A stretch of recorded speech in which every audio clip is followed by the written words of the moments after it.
What's up, everybody? Yeah, man, it's a pretty fucked up life I've gotten myself into.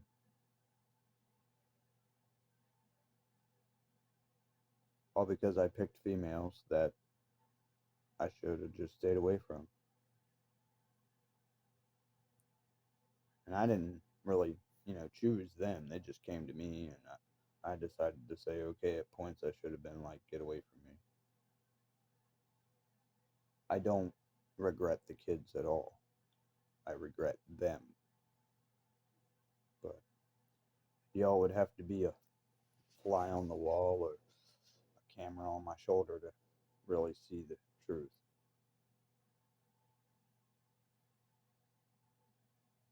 Now, these girls are mad because I was a great guy and they chose to do things that they're not going to want to admit to. Right, because it's going to show exactly what I've been saying.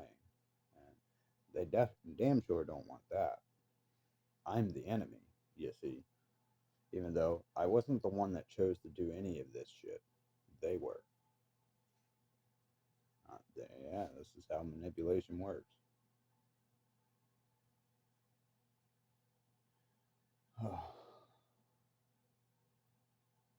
Didn't work.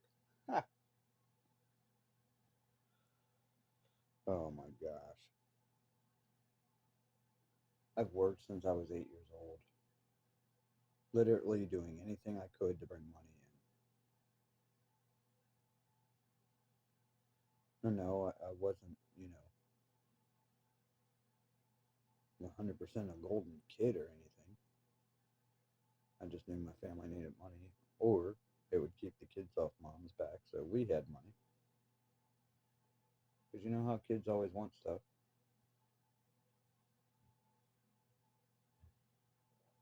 So yeah, that's what I did it for. By the time I was 23, I had enough credits to retire through the state. And that's insane. That's a lot of working. I did a lot of community work when I was younger. I did all kinds, dude. I was always doing something. I mean, there were times I took, some time off to myself. Yeah, I did nothing but work for years on end. So yeah, taking a month off here or there and going right back to it. Yeah, what's wrong with that?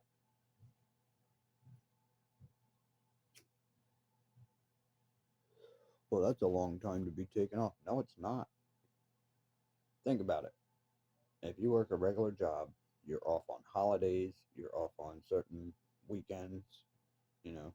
I'm just saying how normal jobs work Monday through Friday, blah, blah, blah. You're also home in the evening. So technically, you get way more than a month off.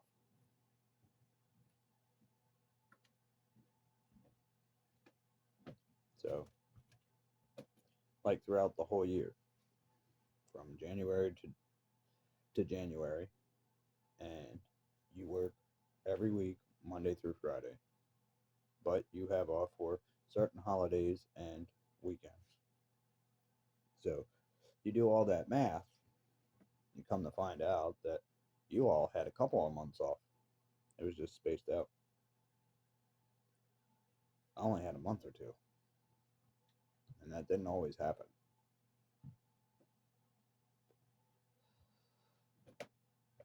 Yeah, I've worked for 3, 4, 5, 6 years straight before ever even taking a day off.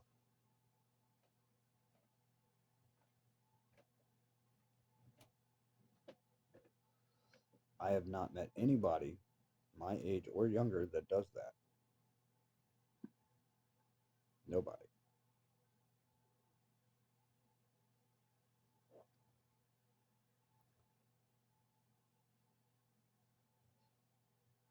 Yeah, man. I have also noticed throughout working that the cocky, lazy, manipulative person on the job site is the one that the bosses end up liking. And it's like, what is your deal, dude? I understand. Yeah, they're able to talk their way in, in and out of a lot of shit. I guess that's why they like them, because they can sell. And well, selling it doesn't always make the money. It can get you in a lot of trouble if you don't have the experience to make a good job. So you can sell it all you want. If you can't put it together right, there ain't no sense in selling it.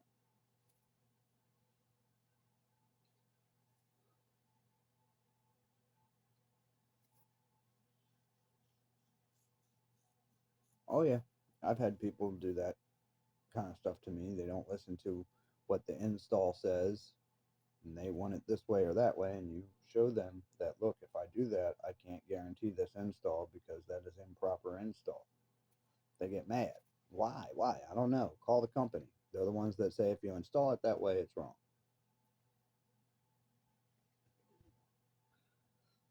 Now, there's some stuff we do know. Like, there's some guys that, oh, you don't have to leave the gap. Yes, you do, you moron.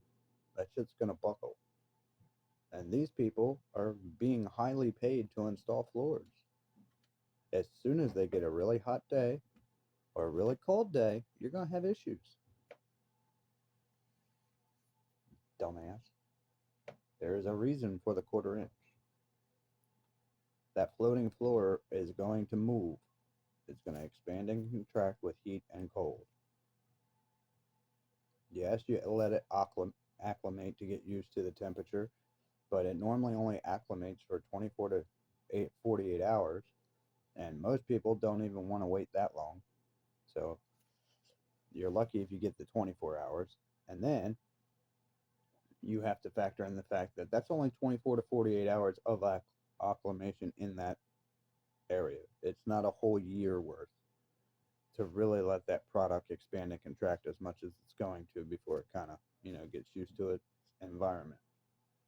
So if you're installing in the summer and you let it do that, it gets used to whatever the AC is, or if AC is even on in the building, it gets used to whatever that temperature is.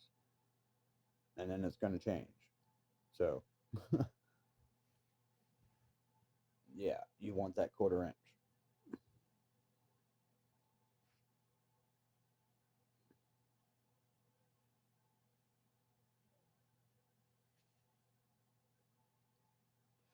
Now, in some cases, you can run it, and in the picture, it'll look like it's touching the wall, but technically, there's a half-inch gap from where the drywall was lifted off the floor.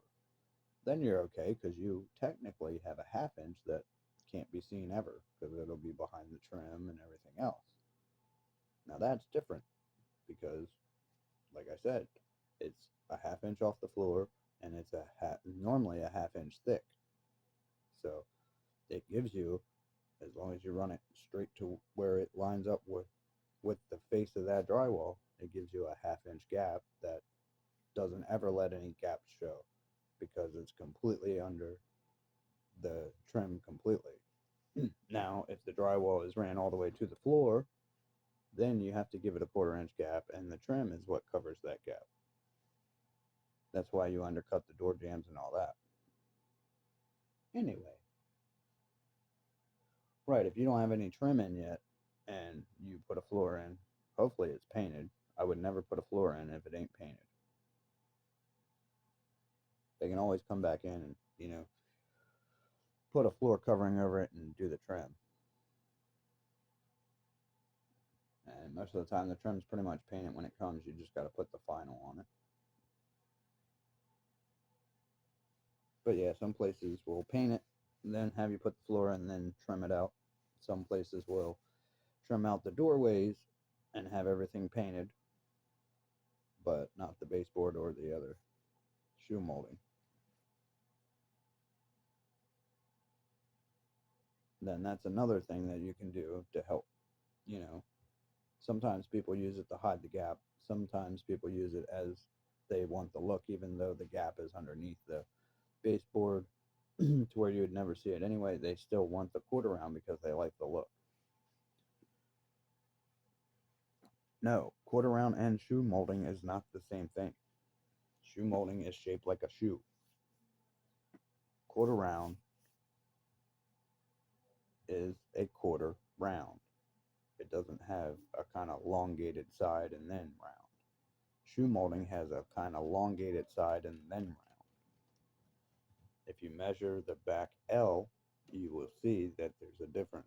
One is longer than the other. It's also a little bit skinnier.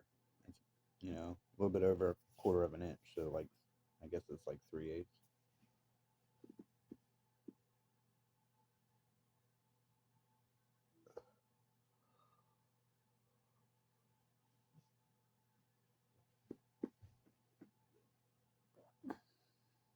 Well, it can vary. It all depends on how it's milled. They can make it bigger or smaller. Like I said, it all depends on how it's milled. And normally those are milled from an oval instead of a round peg. Now, quarter round is normally cut into 4 different sections, basically a plus sign going down the middle of a dowel rod. Now, if you do the same thing with a oval, you get the shoe molding. It gives you one elongated side and a round short side.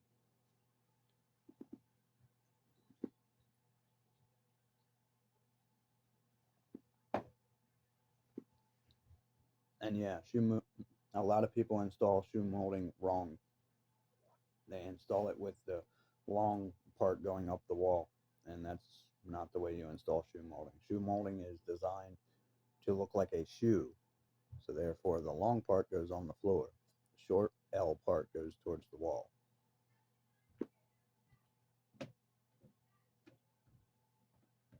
Oh yeah, I fought with contractors around my county with that forever.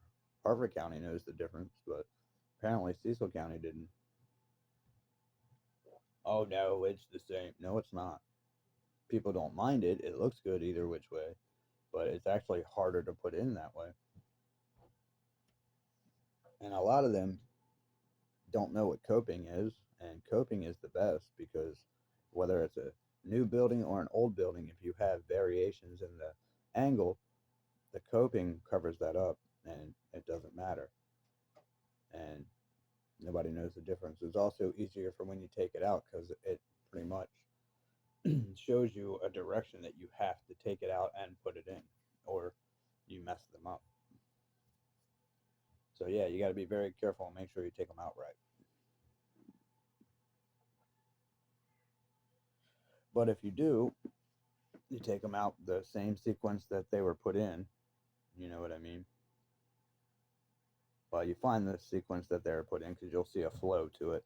You go the reverse way to take them out, and you put 1, 2, 3, 4, 5, 6 all the way around.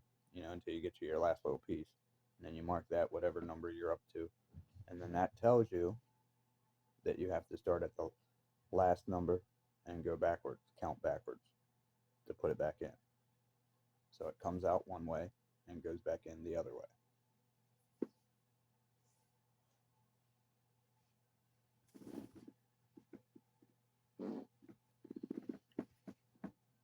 But yep, I mean, yeah, I've done a lot of work in Bank of America, it's called Glen Meadows. It's a big retirement community in Glen Arm, Maryland. I love going there and doing work. That place was awesome. The jobs were hard, but the people in the facility is pretty cool. Uh, Shoot, I've done jobs all over the place, man. St. Mary's Christian School in Baltimore, um, Perry Hall Elementary, Perry Hall Middle, Edgewood Elementary, Edgewood Middle, Joppatown Elementary, Aberdeen, the daycare center that I actually used to go to as a kid, right there on Route 40. Then there was another daycare center that we put in at the back of those little strips. That's where I used to go trick or treating. Yeah, one time I was dressed up as Bart. One time I was dressed up as Ninja Turtles. Yeah, I found out what those holidays really are. I don't celebrate them anymore.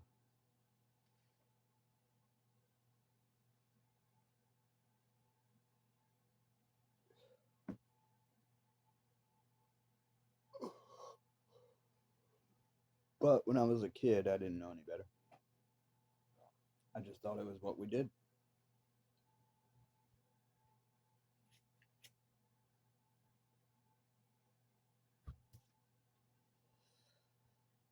But yeah, man.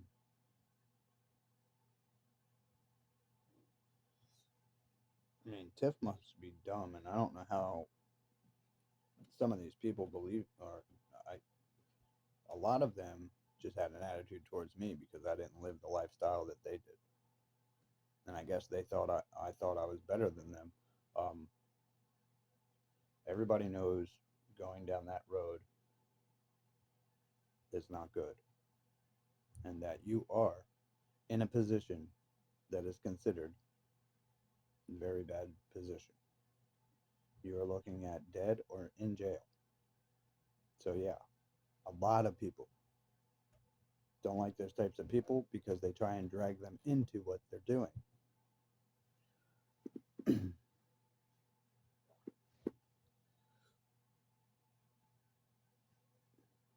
Yeah, I know there's a lot of stuff being said behind my back. I don't know everything that's being said. I'm catching gists of stuff.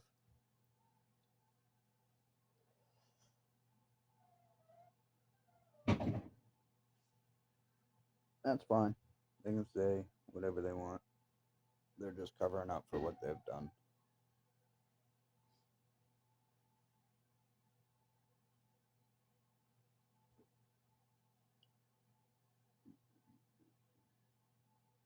Yeah, there's women out there that think when you're a team and they do something wrong and it completely fucks up everything you're working for and they did it deliberately and you know it, that you're not supposed to say anything to them. You're just supposed to be, it's okay, dear. You just wrecked our whole life. I'm out here working my ass off. You're supposed to be holding stuff together and you're destroying things. And at first, I used to think they were accidents, but I mean, come on. Really? I guess people would have to be there and see the body language, because at first, yeah, I was taking it as benefit of the doubt, and then I started to find out that wait a minute, every time I take something she says as giving her the benefit of the doubt, like it wasn't her fault, that shit happens again and again and again. So, yeah, sorry, that's deliberate. That's not accidents.